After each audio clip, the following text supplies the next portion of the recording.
Welcome to the Sapna's Homeschooling channel. Dear friends, today we are going to solve practice set 13 from our third chapter HCF and LCM of class 7 mathematics. मित्रांनो, आज आपण इयत्ता 7वीच्या मॅथमॅटिक्सचा जो third chapter आहे HCF and LCM याच्यातील practice set 13 solve करणार. प्रॅक्टिस सेट 13 मध्ये दोन क्वेश्चन आहेत. एक फर्स्ट क्वेश्चन आहे, त्याच्यामध्ये 10 गणित आहेत आणि सेकंड क्वेश्चन मध्ये 3 गणित आहेत. तर त्यातला जो फर्स्ट क्वेश्चन आहे ना 10 समचा, तो मी या व्हिडिओमध्ये तुम्हाला सॉल्व्ह करून दाखवतोय. सेकंड क्वेश्चन मी नेक्स्ट व्हिडिओमध्ये तुम्हाला सॉल्व्ह करून दाखवेल. आणि एलसीएम म्हणजे काय, तर लिस्ट कॉमन मल्टिपल. आता लिस्ट कॉमन मल्टिपल वरती आधारित हे सगळी गणित आहेत. याच्या आधी मी प्रॅक्टिस सेट 12 सॉल्व्ह केला, त्याच्यामध्ये आपला एचसीएफचे सगळे सम होते. ओके, आता हे एलसीएमचे जे एचसीएफचे प्रॅक्टिस सेट 12चे सम जर तुम्ही बघितले असेल तर तुम्ही आपल्या चॅनलवरती जाऊन, सपनाज होमस्कूलिंग चॅनलवर जाऊन प्लेलिस्टमध्ये 7th स्टँडर्ड मॅथमॅटिक्सची प्लेलिस्ट आहे, ती प्लेलिस्ट तुम्ही पाहू शकता. आता इथे बघा, हा इथे आपल्याला दोन नंबर दिलेले आहेत, एक 12 आहे, एक 15 आहे. आणि 15 आणि 12चा आपल्याला एलसीएम फाइंड आउट करायचं आहे. एलसीएम म्हणजे लिस्ट कॉमन मल्टिपल. ओके, तर आता एलसीएम म्हणजे काय बेसिकली ते समजून घ्या. एलसीएम म्हणजे असा नंबर जो या दोन्ही नंबरच्या टेबलमध्ये येतो. म्हणजे जर मी आता 12चा टेबल तयार केला तर 12चा टेबल काय होतो, 12 1 12, 12 2 24, ओके, 36.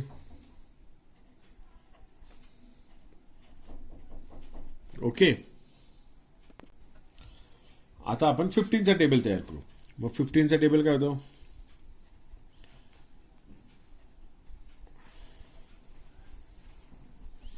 आता मी इथे थांबतो कारण आपल्याला एलसीएम इथे मिळालेला आहे. एलसीएम म्हणजे काय, तर असा नंबर जो दोन्ही नंबरच्या टेबलमध्ये येतो, कॉमन नंबर. बघा आता इथे 12 आहे, तर इथे 12 आहे का, नाहीये, इथे 15च आहे स्मॉलेस्ट नंबर. मग 15च्या नंतर इथे 30 आहे आणि ते 24 आहे. कॉमन नंबर आहे का इथे 4 मध्ये कुठला, पण नाहीये. बघा 36, 45 नाही कॉमन. 45 नंतर इथे 48 येतो, कॉमन नाहीये. पण इथे 60 आल्यानंतर आपल्याला लक्षात येतं की 60 हा कॉमन आहे दोघांमध्ये. ओके, हा जो नंबर आहे 60 तो इथे पण आहे आणि इथे पण आहे, आणि यालाच म्हणतात एलसीएम. हे झालं लॉजिक. पण आपल्याला जे एलसीएम फाइंड आउट करायचे आहेत ना, ते या मेथडने नाही करायचे. म्हणजे सगळ्या नंबरचे टेबल नाही करत बसत आपण, फॅक्टर मेथडनेच आपण एलसीएम फाइंड आउट करणार आहोत. आता फॅक्टर मेथडने म्हणजे काय करायचे आपण, तर आपण आधी आहे ना 12चे फॅक्टर करू. ओके, 12चे फॅक्टर कसे होणार, फॅक्टर्स तुम्हाला आता काढता येतात, प्राईम फॅक्टर्स. ओके, मग आधी आपण 2 ने डिवाइड करणार तर इथे 6 येणार. मग परत 2 ने डिवाइड करणार इथे 3 येणार. परत 3 ने डिवाइड करणार इथे 1 येणार. ओके, हे झाले 12चे फॅक्टर्स. मग आता 15चे फॅक्टर्स करू आपण. 15चे फॅक्टर्स काय होणार आहेत, इथे फर्स्ट आपण 2 ने डिवाइड नाही करू शकत, आपण 3 ने डिवाइड करू शकतो. मग 3 ने डिवाइड केल्यावरती इथे किती येतं 5, आणि परत 5 ने डिवाइड केल्यावरती इथे येतो 1. ओके, हे झाले 12चे आणि 15चे प्राईम फॅक्टर्स. मग आता काय करायचं, याच्यामध्ये येणारे कॉमन नंबर्स पण बघायचे आणि नॉन कॉमन नंबर्स पण बघायचे. एचसीएफ काढताना आपण काय केलं होतं, फक्त कॉमन नंबर्स जे होते ना तेच घेतले होते. ओके, पण एलसीएम करताना काय करायचं असतं, तर कॉमन आणि नॉन कॉमन दोघांचं मल्टिप्लिकेशन घ्यायचं. मग इथे काय करणार आपण, okay, LCM is equal to common कोण कोण आहे इथे बघा. तर इथे कॉमन आपल्याला 2 आहे का, कॉमन नाहीये. 3 आहे का कॉमन, तर 3 कॉमन आहे. इथे 3 आहे आणि इथे पण 3 आहे. 5 कॉमन आहे का, 5 कॉमन नाहीये इथे. आता इथे 3 कॉमन असल्यामुळे इथे 3 ला एकदा आपण लिहिलं. ओके, मग आता बघायचं, कॉमन तर लिहून टाकले आपण. नॉन कॉमन कोण कोण, इथे 2 आणि 2 नॉन कॉमन आहे, तर इथे मल्टिप्लाय 2. ओके, आणि इथे कोणता होता नॉन कॉमन, तर इथे 5 होता. ओके, म्हणजे जे कॉमन फॅक्टर्स आहेत त्यांना एकदाच लिहायचं आणि जे नॉन कॉमन आहेत त्यांना परत एकदा लिहायचं. ओके, म्हणजे आता 3 इथे पण आहे, 3 इथे पण आहे, म्हणजे 2 टाइम्स 3 नाही लिहिलं आपण. 3 दोन्हीकडे असल्यामुळे 3 ला एकदाच लिहायचं आणि 2 नाही कुठेच, म्हणून तो 2 पण एकदा. ओके, मग आता ह्यांचं मल्टिप्लिकेशन बघा काय होतं. मग आता इथे बघा 2 2 जा 4, 4 2 जा 4 3 जा 12 आणि 12 5 जा 60. ओके, मग याचं मल्टिप्लिकेशन किती आलं, 60. ओके, आपण ही जी फॅक्टरची मेथड आहे त्या मेथडने आपण एलसीएम फाइंड आउट करणार आहोत. लॉजिक काय, तर जे नंबर दिलेले आहेत त्या नंबरच्या टेबलमध्ये येणारा कॉमन नंबर. ओके, जर 3 नंबर्स दिले असतील आपल्याला तर 3 नंबरच्या आपण टेबलमध्ये येणारा कॉमन नंबर आपल्याला फाइंड आउट करायला लागला असेल. आता इथे आपण सेपरेट फॅक्टर काढले, पण नॉर्मली एलसीएम फाइंड आउट करताना आपण एकत्र फॅक्टर करतो. आता सेकंड सम पासून मी तुम्हाला कॉमन फॅक्टर्स एकाच टेबलमध्ये कसे काढायचे ते दाखवतो. आता इथे बघा ही मेथड आपण नॉर्मली यूज करणार आहोत. इथे नंबर काय दिला सेकंड्समध्ये 6, 8 आणि 10. आता इथे 3 नंबर आहेत, म्हणजे आपल्याला असा नंबर फाइंड आउट करायचा आहे एलसीएम म्हणून की जो 6च्या पण टेबलमध्ये येतो, जो 8च्या पण टेबलमध्ये येतो आणि जो 10च्या पण टेबलमध्ये येतो. ओके, मग आपण आता फॅक्टर मेथडने कसं करायचं ते बघू. मग इथे 6, 8 आणि 10, कारण आता आपण टेबल जर तयार केले तर खूप वेळ लागेल, पण फॅक्टर मेथडने खूप इझिली फाइंड आउट करता येतो एलसीएम. आता आपण याला फॅक्टर करायचे. मग आता मला सांगा असा कोणता नंबर आहे की ज्याने 6ला पण डिवाइड करता येतं, 8ला पण येतं, तर 10ला पण येतं. तर तो 2 आहे. ओके, मग 2 ने आपण डिवाइड करू. मग 2 3 जा 6, मग 2 4 जा 8 आणि मग 2 5 जा 10. ओके, आता इथे परत आपण याला म्हणजे 3ला नाही डिवाइड करू शकत, 3 प्राईम नंबर आहे. 5ला पण नाही करू शकत, 5 पण प्राईम नंबर आहे, म्हणजे ह्यांचे फॅक्टर संपलेले आहेत. 4ला आपण 2 ने डिवाइड करू शकतो. ओके, म्हणजे 2 2 जा 4 येईल. पण इथे एक लक्षात घ्यायचं की जर 2 नंबरला मिनिमम 2 नंबर्सला जर एखाद्या नंबरने डिवाइड करता येतं तर प्रोसेस कंटिन्यू करायची. ओके, जर इथे एकाच नंबरला डिवाइड करता येतं ना, मग प्रोसेस स्टॉप करायची, मग ती कंटिन्यू करण्याची गरज नाही. पण समजा इथे 6 असते, इथे 4 असते आणि इथे 5 असते, तर 5ला डिवाइड नसतं करता आलं आपल्याला 2ने, पण 4ला आणि 6ला करता आलं असतं, तर मग आपण कंटिन्यू मेथड केली असती पुढे. पण इथे एकच नंबरला अजून फॅक्टर्स काढता येतात, 3चे फॅक्टर्स काढता येत नाही, 5चे नाही काढता, कारण दोन्ही प्राईम नंबर आहे. तर इथे स्टॉप करायची मेथड. ओके, आणि आपल्या एलसीएम साठी आपण पुढे प्रोसेस करायचं. मग इथे लिहायचं एलसीएम इज इक्वल टू हे सगळे आता फॅक्टर्स घ्यायचे एक एकदा. म्हणजे आता हा 2ला एकदा घेणार, 3ला एकदा घेणार, 4ला एकदा घेणार, 5ला एकदा घेणार, ह्याचं मल्टिप्लिकेशन करायचं. मग इथे कसं घेणार आपण 2 × 3 × 4 × 5 आणि ह्यांचं मल्टिप्लिकेशन काय येतं 2 3 जा 6 आणि 4 5 जा 20 आणि 20 × 6 किती होतात 120. ओके, तर 120 हा याचा एलसीएम आहे. आलं लक्षात. आपण काय करणार इथे हे कॉमन फॅक्टर्स आणि हे नॉन कॉमन फॅक्टर्स हे सगळ्यांचं मल्टिप्लिकेशन करणार. तर या मेथडने आपल्याला जास्त इझिली फाइंड आउट करता येतं. चलो आता नेक्स्ट सम सॉल्व्ह करू आपण. आता हे थर्ड सम मध्ये 18 आणि 32चा आपल्याला एलसीएम फाइंड आउट करायचं आहे. तर मग इथे 18 लिहूया, इथे 32 लिहूया. ओके, मग आता असा नंबर शोधायचं ज्याने 18 आणि 32 दोघांना डिवाइड होतं. तो कोणता आहे आपला स्मॉलेस्ट प्राईम नंबर 2 ने डिवाइड करता येतं. 2 9 जा 18 आणि 2 × 16 इज इक्वल टू 32. ओके, आता इथे 9 आहे, आता इथे 16 आहे. आता बघा 2 ने डिवाइड करता येतं का दोघांना, नाही करता येत. 16ला 2 ने डिवाइड करता येईल, 9ला नाही करता येत. 3 ने 9ला डिवाइड करता येतं, 16ला नाही करता येत. त्याच्यानंतरचा प्राईम नंबर कोणता 5 ने 9ला डिवाइड नाही करता येत, 16ला पण नाही करता येत.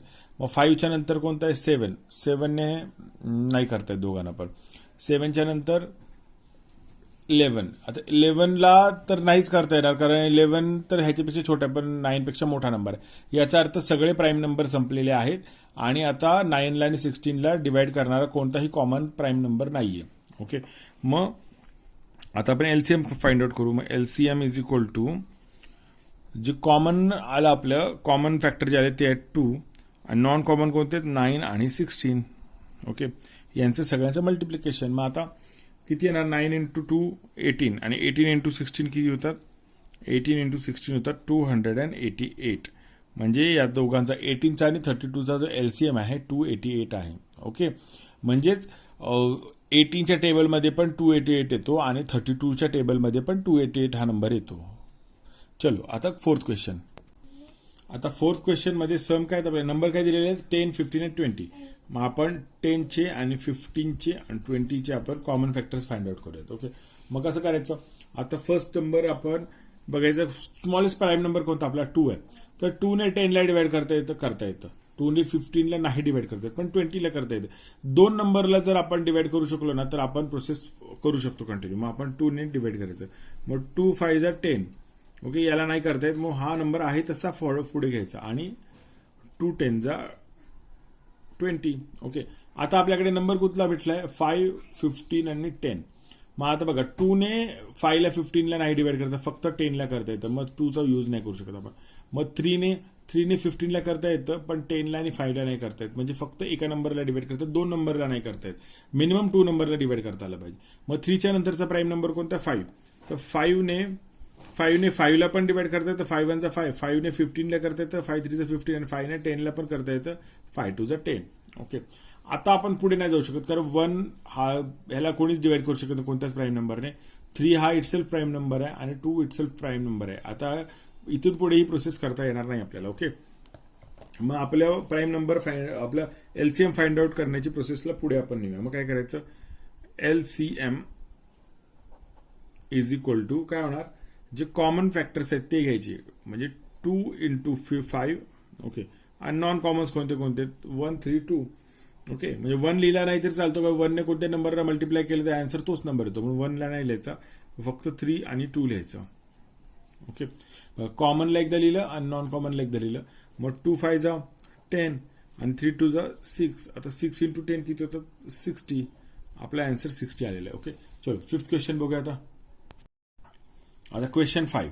क्वेश्चन 5 मध्ये जे नंबर आहे ते 45 86. इथे मी मुद्दाम यांचे सेपरेट तुम्हाला फॅक्टर्स दाखवतोय, कारण 45 आणि 86. याचं रिझन काय, कारण यांना रिलेटिव्हली प्राईम नंबर्स असं म्हणतात, त्याच्यामध्ये कॉमन डिवायझर नाही आहेत. ओके, आता 45 चे काय फॅक्टर्स होऊ शकतात, तर 45 ला आपण 3 ने डिवाइड करू शकतो. Okay, 3 into 15 is equal to 45. मग 15 ला परत 3 ने डिवाइड करतो, 3 5 जा 15 आणि 5 ला परत 5 ने, 5 जा 5.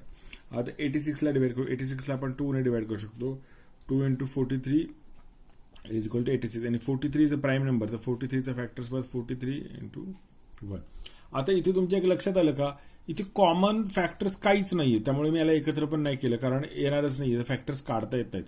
मग अशा वेळी जेव्हा एखाद्या नंबर्सचे कॉमन फॅक्टर्स नसतात, ओके, म्हणजे आपण नॉर्मली एलसीएम काढताना काय करतो, तर जीसीडी म्हणजे ग्रेटेस्ट कॉमन डिवायझर, म्हणजे जे कॉमन आलेले आहेत फॅक्टर्स ते त्यांचं मल्टिप्लिकेशन, आणि जे नॉन कॉमन फॅक्टर्स आहेत त्यांचं मल्टिप्लिकेशन करतो. पण इथे तर आपल्याकडे जीसीडी नाहीच आहे, ग्रेटेस्ट कॉमन डिवायझर नाहीच आहे, इथे ओनली 1 जो आहे ना, हा 1च आलेला आहे दोघांच्या पण फॅक्टर्समध्ये. मग अशा वेळी याला म्हणतात relatively prime numbers. Okay, 45 and 86 are relatively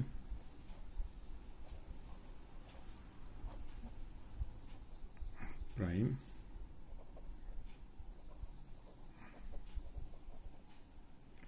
okay. Relatively prime numbers म्हणजे काय, तर जेव्हा पण नंबर रिलेटिव्हली प्राईम नंबर्स असतात त्यावेळी त्यांचा जो एलसीएम आहे हा त्या दोघांचा प्रोडक्ट म्हणजे दोघांचा मल्टिप्लिकेशन असतो. मग आता आपण इथे काय करणार, LCM of 45 and 86 is equal to 45 into 86. Okay, बघा इथे 3 इंटू 3 इंटू 5 आन्सर 45 आणि 2 इंटू 43 आन्सर 86. कारण इथे कॉमन काहीच नसल्यामुळे आपल्याला 3 multiply by 3 multiply by 5 multiply by 2 multiply by 43 करावं लागणार, म्हणजेच 45 इंटू 86. मग 45 इंटू 86चं काय ते आन्सर आपलं, तर येतं 3870. ओके, तर LCM of 45 86 is equal to 45 into 86 is equal to 3870. चलो नेक्स्ट क्वेश्चन. आता 6 नंबर काय दिलेला आहे, 15 30 आणि 90 हे 3 नंबर दिलेले आहेत 6 क्वेश्चन मध्ये, त्याचे आपल्याला एलसीएम फाइंड आउट करायचं आहे. मग आपण काय करणार आधी बघा, आता इथे 15 आहे 30 आहे 90 आहे. आता याला 2 ने डिवाइड करता येईल का, तर 2 ने करता येतं, 30 90 ला 2 ने करता येतं, पण आपण आधी 3 ने करूया, कारण 3 ने 15 ला पण करता येतं डिवाइड, 30 ला पण येतं, 90 ला पण करता येतं. मग 3 ने करू आपण डिवाइड, 3 ने डिवाइड केलं, 3 5 जा 15, 3 10 जा 30 आणि 3 into 30 is equal to 90. Okay, मग आता बघा, आता कॉमन अजून कोणी जाईल, 5 ने जातो डिवाइड सगळ्यांना 5 ने. ओके, मग 5 1 जा 5, 5 2 जा 10 आणि 5 into 6 is equal to 30. Okay, 5 6 जा 30. आता बघा, आता 2 ने बघा, 2 ने 2 ला पण डिवाइड करतात, 2 ने 6 ला पण करतात, 1 सॉल्व्ह झाला. पण 2 नंबरला 2 ने डिवाइड करताना मग 2 ने आपण कंटिन्यू करू. मग 2 ने काय करणार, इथे काहीच नाही करणार, इथे 1 तसंच राहणार. मग 2 1 जा 2 आणि 2 3 जा 6. ओके, हे झालं आपलं सोल्युशन. आता इथे आपल्याला जीसीडी म्हणजे काय, तर जे कॉमन फॅक्टर्स आहेत त्यांचं मल्टिप्लिकेशन, आणि एलसीएम म्हणजे काय, जे common factor non common factor यांचं मल्टिप्लिकेशन. ओके, मग आपल्याला आपला आन्सर आता इझिली काढता येईल. मग आपण आधी इथे लिहू, GCD is equal to greatest common divisor बरोबर 3 इंटू 5 इंटू 2 आणि एलसीएम इज इक्वल टू काय येणार, हे GCD into non common factors म्हणजे काय येणार, 3 इंटू 5 इंटू 2 इंटू 3. 1ला घेण्याची गरज नसते आपली. ओके, मग इथे बघा 3 इंटू 5 किती 15 इंटू 3 2 जा 6. ओके, मग 15 इंटू 6 किती ओके 15 6 जा 90. ओके, जीसीडीचा आन्सर किती आपला 30. ओके, हे आपला आन्सर जीसीडीचं, हे आपला आन्सर एलसीएमचं. आता 7th क्वेश्चन मध्ये काय दिलेत नंबर 105 आणि 195. इथे इझिली दिसते की इथे दोघांना कॉमन 5 आहे. तर पहिला आपण 5 ने याला डिवाइड करू कॉमन फॅक्टर काढण्यासाठी. मग 5 ने डिवाइड केल्यावर आन्सर काय येतं 21. 5 इंटू 21 इज इक्वल टू 105 आणि 5 into 39 is equal to 195. Okay, मग आता बघा इथे 39ला पण 3 ने डिवाइड करता येतं, 21ला पण 3 ने डिवाइड करता येतं. 3 ने डिवाइड करू, मग 3 7 जा 21 आणि 3 into 13 is equal to 39. Okay, आता 13 प्राईम नंबर आहे, 7 प्राईम नंबर आहे, म्हणजे इथून पुढे आपल्याला जाता येणार नाही. इथे आपले स्टॉप झालेले आहे कारण प्राईम नंबर झालेले आहेत दोन्ही पण. ओके, मग आपल्याला इथे व्हॅल्यू फाइंड आउट करायची. आपण काय काय करू GCD. Okay, GCD greatest common divisor is equal to काय 5 इंटू 3. 5 इंटू 3 काय आन्सर येतं 15. ओके, मग एलसीएम इज इक्वल टू काय येणार तर 5 इंटू 3 इंटू 7 इंटू 13. त्याचं आन्सर किती येतं, हेच सगळ्याचं मल्टिप्लिकेशन केलं तर आन्सर येतं आपलं 1365. ओके, चलो नेक्स्ट सम सॉल्व करू आपण. आता 8th सम काय तर 12 15 आणि 45 यांचा आपल्याला एलसीएम फाइंड आउट करायचं. मग इथे 12 लिहू, इथे 15 लिहू आणि इथे 45 लिहू. ओके, मग आता सांगा याला दोघांना कोणी 2 ने नाही जाणार कारण इथे 5 15 ने 45 आहे. ओके, पण 3 ने इथे डिवाइड करता येतं. 3 ने काय होतं 3 4 जा 12, 3 5 जा 15 आणि 15 3 जा 45. ओके, मग आता इथे 5 आणि 15 आहे. ओके, 4ला नाही डिवाइड करताना पण 5 15ला 5 ने डिवाइड करता येईल. मग 5 1 जा 5 आणि 5 3 जा 15. ओके, हे 4 आहेत तसे आपण कॅरी फॉरवर्ड केले खाली.